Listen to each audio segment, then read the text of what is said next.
Philip Hutchins' hands moved across the radar console, the HMS Starling pitching gently beneath him. The North Atlantic stretched out as a dark, unforgiving canvas outside. 3 admirals had expressly forbidden him to touch the equipment in this way, but Hutchins carried a secret, a desperate hope to shift the tide of a battle. Britain was losing this war moment by agonizing moment. In just 14 minutes, his unauthorized gamble would send 52 men. These men would go to the bottom of the ocean. March 1943 had brought Britain to the brink, across the vast, cold expanse of the Atlantic. German U-boats were exacting a devastating toll on Allied merchant ships. Over 100 ships, over 600,000 tons of vital supplies were sent beneath the waves. These were not merely cargo losses. These were the sinews of war, food and fuel without which Britain could not survive. If the sinking rate continued, starvation would grip the island nation by autumn. The war in Europe could well be lost. The challenge wasn't merely locating these unseen hunters, it was confronting them. U-boats operated in coordinated wolf packs of 8 to 15 submarines. They attacked simultaneously, overwhelming thinly stretched Allied escorts. A destroyer pursuing one contact would often see convoy mates struck from other directions. This left merchant vessels to their fate as escorts chased phantom threats. Lieutenant Commander Philip Hutchins, a 31-year-old anti-submarine warfare officer. He had witnessed this grim reality firsthand, watching helpless as 9 merchant ships vanished. Then 14 more vanished from convoy ON-166. His own ship, HMS Starling, had detected U-boats and pursued them. But its depth charges exploded in empty water as that brief interval was claiming entire convoys. The pattern was agonizingly clear. U-boats received a crucial 30-second warning. METOX detectors gave them enough time to dive and evade. Hutchins saw not just a detection device, but a specific frequency. The British Type 271 radar transmitted at 3,000 megahertz, a distinctive signature. Easily identified by German operators, Hutchins pondered if that radar could lie. Unburdened by official permission, Hutchins began his audacious experiment on February 28, 1943. The Type 271 was the Royal Navy's most advanced radar, factory-calibrated and sealed. It was explicitly forbidden from any field modifications. Yet, Hutchins envisioned something radical, making the radar transmit on multiple frequencies simultaneously. The primary 3,000 megahertz signal would reveal the destroyer's true position. A second 4,200 megahertz signal from a custom-built frequency multiplier could be directional. This signal would be aimed elsewhere, creating a phantom. A U-boat detecting both, Hutchins reasoned, would assume 2 destroyers, compelling it to maneuver between perceived threats, surfacing directly into the true destroyer's path. For this, Hutchins needed components he could not obtain through official channels. He used 40 feet of silver-plated copper wire from a crashed Sunderland flying boat. 6 high-voltage capacitors were meticulously fabricated by hand from mica and brass foil. A directional antenna array was fashioned from a steel mesh tray and copper mesh. The entire unauthorized apparatus, weighing just 14 pounds, was installed over 6 solitary nights. Unnoticed by his crew or superiors, the apparatus remained a hidden secret. By March 7th, HMS Starling possessed a radar system that could project a deception.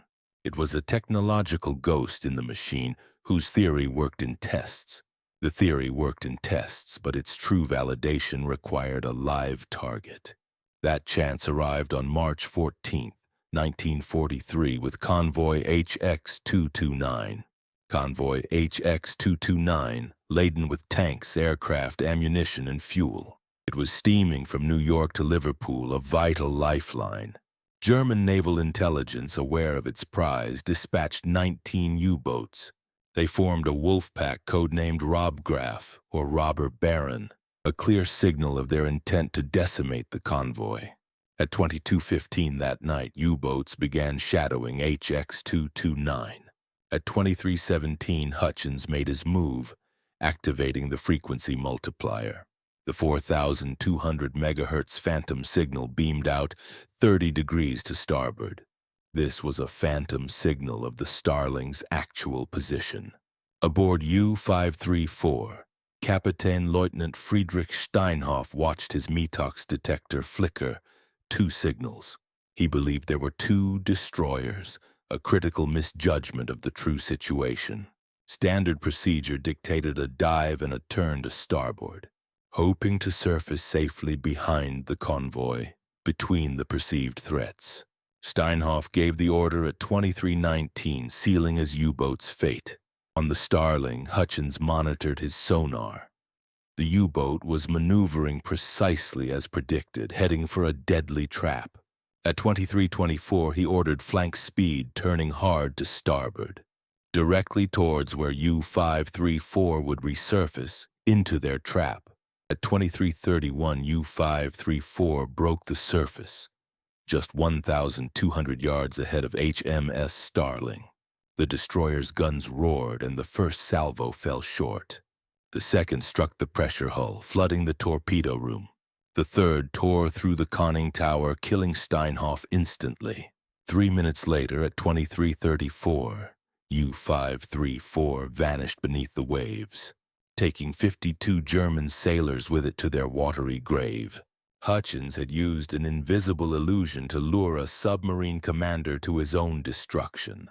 The convoy commodore, observing the swift, decisive destruction of U-534, he sensed something profoundly unusual about the incident. Other U-boats that night had melted away from radar contacts, but U-534 had inexplicably surfaced into a direct attack. When questioned, Hutchins offered a non-committal explanation about probable evasion tactics. The Commodore remained skeptical but lacked proof of unauthorized tampering. For Hutchins, however, the brutal effectiveness of his system was now undeniably proven. 2 weeks later, on March 28th, Hutchins was summoned to Admiral Sir Max Horton. Horton was the formidable commander-in-chief Western Approaches, a man charged with safeguarding Britain's lifeline under immense pressure. Horton, aware of the unusual circumstances surrounding U-534's demise, demanded answers. Hutchins, facing consequences of his defiance, laid out the truth. "Sir, I transmitted false radar signals to confuse the U-boat's detector. The submarine believed it was evading 2 destroyers when only one was present. It surfaced in what it calculated as a safe position. That position was directly in front of my guns, sir." Horton's gaze was fixed, an unblinking intensity on Hutchins. "You transmitted false signals using what equipment, Lieutenant Commander?" "Modified Type 271 radar, sir. I performed the work myself." "Who authorized this modification, Lieutenant Commander?" "No one, sir. I performed the work myself without authorization."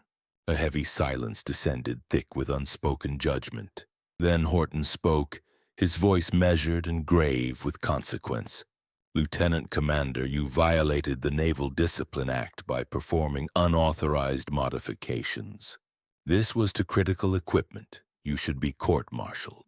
Hutchins stood unmoving, stoic in the face of his fate. Horton continued, a stark shift in his tone, a new realization. "However, your modification appears to work, and we are losing the Battle of the Atlantic. If this system can kill U-boats, I don't care if it violates regulations." In that moment, facing the desperate reality of a nation starved, Horton made a decision that would redefine the naval war. "You're going to install this system on every destroyer in Western Approach's command. You have exactly 6 weeks." The Maverick had been granted his sanction.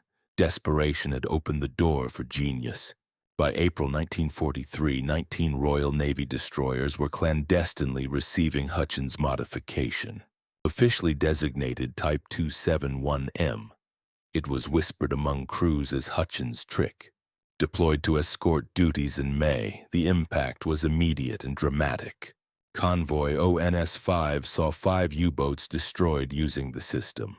Convoy HX-237 witnessed two U-boats sinking simultaneously, a dramatic sight, both emerging from the depths, precisely where Hutchins' phantom signals had lured them. German Naval Command, led by Admiral Karl Dönitz, began to notice a disturbing trend. U-boats that detected British radar were being sunk when they should have escaped. Dönitz ordered an investigation, but German engineers found nothing unusual. They examined captured radar sets from ships sunk before the upgrade. They were chasing a ghost they could not perceive. By June 1943, U-boat losses escalated severely, reaching record numbers. 41 submarines were lost in May alone, the highest monthly rate of the war. Suspecting his METOX detectors were compromised, Dönitz issued orders to minimize their use. This directive, intended to protect, instead made them even more vulnerable. Without the METOX, U-boats surfaced blindly into Allied traps. Now stripped of any warning at all, their fate sealed. June saw 23 U-boats sunk, 17 by Type 271M. July saw 37 U-boats sunk, 24 by Hutchins' trick. German submarine commanders, baffled, reported phantom destroyers, some whispering of British teleportation technology. One insightful commander, Captain Lieutenant Wolfgang Luth, deduced the British were transmitting false signals. He meticulously documented his theory and radioed it to headquarters. British codebreakers intercepted the message, confirming their secret was known. Yet Luth understood what was happening, but not how it was done. He lacked the knowledge of frequency multipliers or harmonic signals. His recommendation: ignore all radar contacts and rely solely on visual sightings. Dönitz, however, rejected this counsel as suicidal. The Atlantic skies were now constantly patrolled by Allied aircraft, making blind surfacing a guaranteed death sentence. The U-boats were caught in an inescapable snare, a deadly trap. In August 1943, Admiral Horton convened a critical conference. The stark statistics laid bare the dramatic shift in the Battle of the Atlantic. In March, before Type 271M, 15 U-boats had been sunk, but 108 merchant vessels were lost. By July, after widespread deployment, 37 U-boats had been destroyed. Meanwhile, merchant ship losses plummeted to just 21. The modification had, in essence, reversed the tide of the Battle of the Atlantic. Merchant losses dropped by 75%. U-boat losses soared by 400%. Horton addressed his officers, his words resonating with the weight of recent history. 5 months ago, we were losing this war, facing certain defeat. One officer using unauthorized modifications changed that. Lieutenant Commander Hutchins invented a system that turned the enemy's greatest advantage. It transformed into a fatal weakness for the U-boats. This is how wars are won, by innovation. By officers willing to break regulations when those regulations are killing their men. He then promoted Hutchins to commander on the spot. The Type 271M would be installed on every escort vessel in the Royal Navy, adding a stern warning: anyone who calls this system Hutchins' folly again, such a person will be cleaning bilges until this war is over. Type 271M remained a crucial tool until the war's end. It was credited with 127 confirmed U-boat kills and damaging 89 more. German naval intelligence, despite their best efforts, never fully grasped its ingenious simplicity. They vaguely suspected frequency manipulation but never pinpointed the exact method. This improvised modification, born in HMS Starling's radio room, laid the foundation. It laid the foundation for modern electronic warfare systems globally. Commander Philip Hutchins survived the war, retiring as a captain in 1958. He was awarded the Distinguished Service Order for innovative tactics and technical expertise, a citation that subtly alluded to his secret without revealing classified details until 1974. His obituary in 1992 mentioned his naval service, but not the radical radar. Most of Britain never knew his name.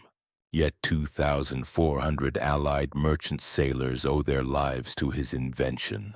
13,000 Royal Navy personnel served on ships protected by his system. An estimated 400,000 tons of vital supplies reached Britain that would otherwise have been lost. The modification itself cost merely 40 feet of silver-plated wire and 6 hand-built capacitors, plus a salvaged steel mesh tray used for the antenna. Hutchins' folly was anything but. It was a profound act of ingenuity. Disguised as insubordination, it saved the Battle of the Atlantic. Many German U-boat crews discovered that truth tragically far too late.